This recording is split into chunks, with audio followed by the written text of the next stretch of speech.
Allah kahretsin beni, bir ayda 4 sevgili, iflah edemem seni. Bir ayda 4 sevgili, gördüm 4 tane yüzü, kötü niyetli yüzü, hain bakardı gözü. Bir ayda 4 sevgili. Allah kahretsin beni, bir ayda 4 sevgili, iflah edemem seni. Bir ayda 4 sevgili, nurdan ister sevgili, kırmaz gönül dengeli, çaldığı hem çengeli. Bir ayda 4 sevgili.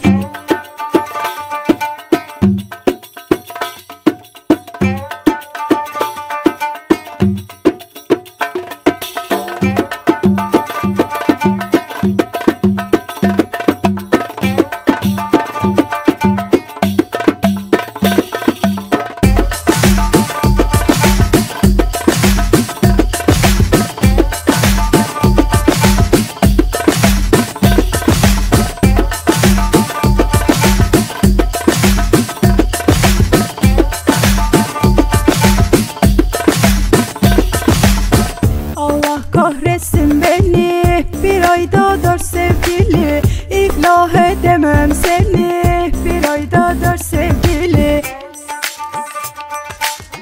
Telefonla konuşurduk, merhaba tanışırdık, kafede buluşurduk. Bir ayda 4 sevgili.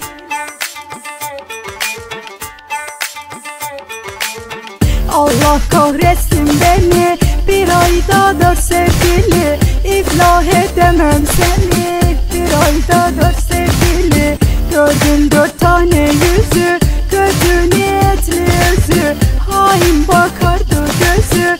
Bir ayda 4 sevgili. Allah kahretsin beni, bir ayda 4 sevgili, iflah edemem seni. Bir ayda 4 sevgili, nurdan ister sevgili, kırmaz gönül dengeli, çaldığı hem çengeli. Bir ayda 4 sevgili.